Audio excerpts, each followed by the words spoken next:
Oh boy, Abyss Sans, huh? He's definitely a Sans that doesn't go talked about as much in recent times. I mean, like, he gets a cameo here and there, but he's not, in, like, the public mindset. Probably because nothing was really done with him, for the past, 3 years in a dub fashion. Nothing of Abyss Sans was really dubbed.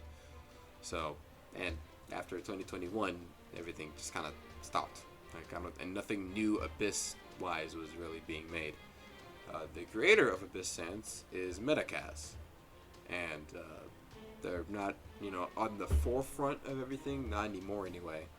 But Abyss Sans still has its place in Undertale AU fandom history, as it's one of the main series to be consistently giving Sans Comic TV a good amount of money.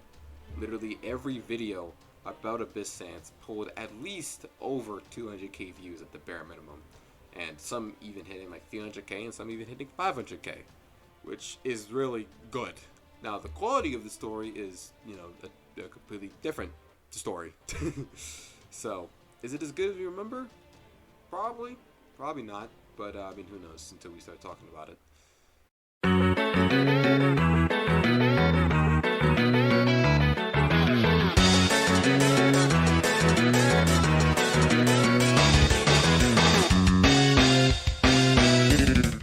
Abyss Sans, as a character, is a bit complex, believe it or not. From how he is written, he's definitely someone who thinks a lot, and seems to try and plan out everything in advance to not make mistakes, even though he, ends up still making mistakes. He gets angry from being called short, unsurprisingly. He's very small for someone of the average skeleton, and every opponent tends to point it out.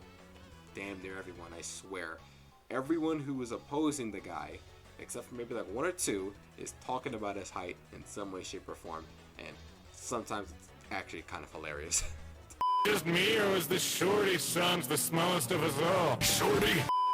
I will say, he really likes talking like he's a damn scientist, or a narrator talking in the third perspective. There's like, I swear, this comic, Abyss Sans and some others talking like whole paragraphs sometimes, like he's just giving out a speech every time he talks, and it's a way of writing, all right. It's not even limited to Abyss Sans, just the general writing of it is just a bit narraty, like everyone is talking in the third perspective, and it's really odd.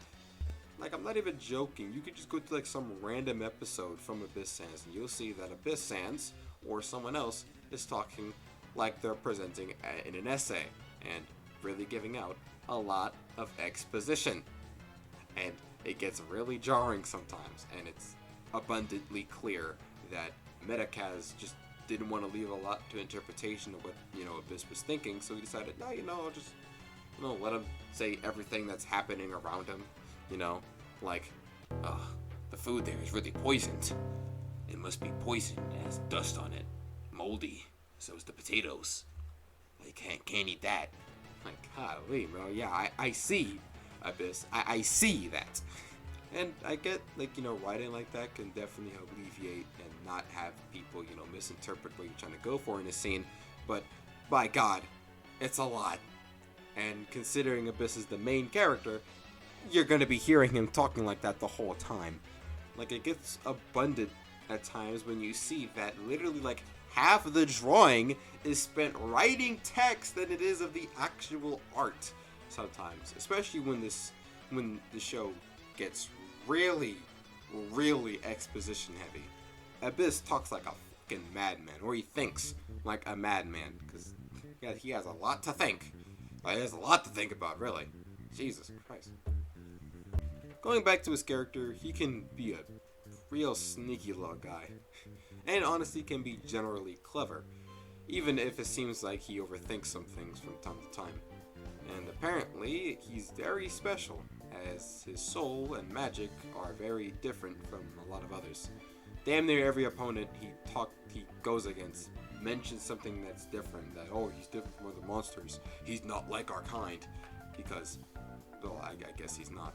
Even Error sees the righteous Lord of E when he touches it with his strings, so it's really, really powerful stuff. What even is his soul? I don't think is explained too well outside of the fact that it's called the soul of evolution. And he seems to have a natural trait of being able to be a therapist to Cross. Yeah, during a certain part of the story, he's basically like beats Cross. So he gives Cross a good little pep talk and tries to talk him down of, you know, future events that haven't happened yet. So he single-handedly stops Underverse from happening, I guess, if you think about it far enough into the future. But, you know, joking aside, yeah, that happens. And he also gets captured by Nightmare. And his main thing, his main shtick, is that, you know, he wants to bring back his universe without sacrificing others. Which, you know, is something a lot of people want to do. Which I guess is somewhat of a parallel, or wants to be the opposite of what other, like, murder, killer, yeah.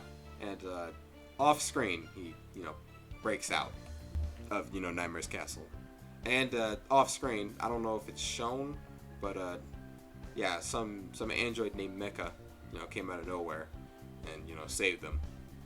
He also befriends, I think, some other misfit Sansas. So I don't know, they're just like a band of hooligans. I don't know, like this guy that can make music and this guy who's green.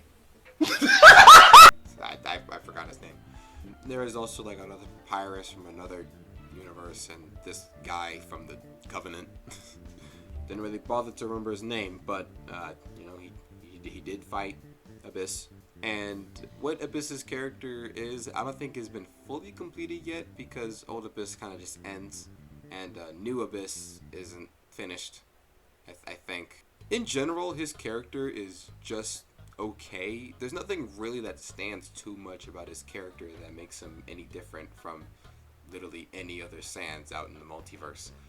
Sometimes his character shows some good expression here and there, like in a funny moment. Other times, he's like a cardboard box talking about his surroundings. So, it's not very consistent. But, I will say his design is actually pretty cool, even if the fur is a lot, for my taste.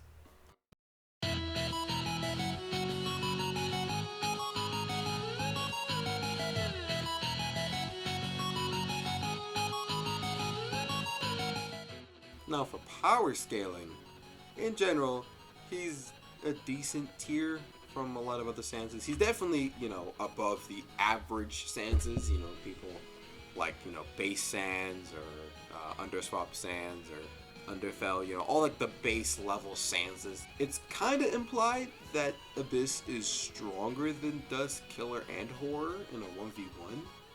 I think. It's never shown that he's able to beat them in a 1v1, considering he fights them all in a 1v3. So it's kind of hard to gauge from his story. But from what I can remember, he only fought 2 people in a 1v1. And one of them, he was losing. Pretty sure he was losing both. One of them was against Error, but he was running away from most of that fight. Didn't even completely confront him. Just kind of dicking around with him. And the second one, he was losing. Like, hard. He got his arm ripped through on his hand. It was bad. So, I don't know. It's hard to scale the guy, considering he barely fights anyone in a 1v1, considering he's always getting saved by this guy, Mecha, you know? So, it's hard to say, like, who he's stronger against. And I don't even think he'd beat Delta. Like, just generally speaking, he probably gets, like, a low diff by Delta. Even probably mid-diff at best. But it's not really that contentious. So I guess if I had to make an estimated guess, right, he scales above Horror, but equal to maybe Dust and Killer. Maybe. Probably not Killer, considering Killer is stronger than Dust, from what I remember. But maybe equal to Dust. I'll let you guys debate that in the comments. So you guys can inform me, since, you know, I'm only going off from what I see, you know, here. But overall, that's Abyss Sans. He's quite the character. Just putting it lightly. So, hope you enjoyed.